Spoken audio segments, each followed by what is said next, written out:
രാജ്യത്തെ ഏറ്റവും അധികം ലഹരിക്കടത്ത് നടക്കുന്നത് കേരളത്തിലെന്ന നാർക്കോട്ടിക് കൺട്രോൾ ബ്യൂറോയുടെ കണക്കുകൾ. രണ്ടാം സ്ഥാനത്ത് പഞ്ചാബും മൂന്നാം സ്ഥാനത്ത് മഹാരാഷ്ട്രയുമാണ്. രാജ്യത്തിന്റെ വിവിധ ഭാഗങ്ങളിൽ നിന്നും കേരളത്തിലേക്കാണ് ലഹരിക്കടത്ത് കൂടുതലെന്ന് നാർക്കോട്ടിക്സ് കൺട്രോൾ ബ്യൂറോയുടെ കണക്കുകൾ വ്യക്തമാക്കുന്നു.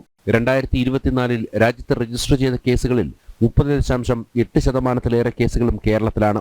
27,701 കേസുകളാണ് NDPS ആക്ട് ഉൾപ്പെടുത്തി 2024 കേരളത്തിൽ രജിസ്റ്റർ ചെയ്തത്. 2023 കേരളത്തിൽ 30,715 കേസുകളും 22-ൽ 26,918 NDPS കേസുകളും റിപ്പോർട്ട് ചെയ്തു. അതായത് ലഹരി വിൽപ്പനക്കാരുടെ ഇഷ്ടയിടമായി കേരളം മാറിയെന്ന് കണക്കുകൾ സൂചിപ്പിക്കുന്നു. പഞ്ചാബാണ് രണ്ടാം സ്ഥാനത്തെന്നും കേന്ദ്ര ആഭ്യന്തര മന്ത്രാലയം പുറത്തുവിട്ട കണക്കുകൾ വ്യക്തമാക്കുന്നു. പിന്നാലെ മൂന്നാം സ്ഥാനത്ത് മഹാരാഷ്ട്രയും ഉൾപ്പെടുന്നു. പഞ്ചാബിൽ 9,025 കേസുകളാണ് രജിസ്റ്റർ ചെയ്തിട്ടുള്ളത്. മൂന്നാമതുള്ള മഹാരാഷ്ട്രയിൽ 7,536 കേസുകളും റിപ്പോർട്ട് ചെയ്തു. അതേസമയം നാർക്കോട്ടിക് കൺട്രോൾ ബ്യൂറോയുടെ നേതൃത്വത്തിൽ രാജ്യമാസകലം കർശന ലഹരിമരുന്ന് വേട്ട ആരംഭിച്ചു. വിവിധ സംസ്ഥാനങ്ങളിൽ റെയ്ഡ് അടക്കമുള്ള നടപടികളിലേക്കാണ് കേന്ദ്ര ഏജൻസി നീങ്ങിയത്. ജനം, ഡൽഹി.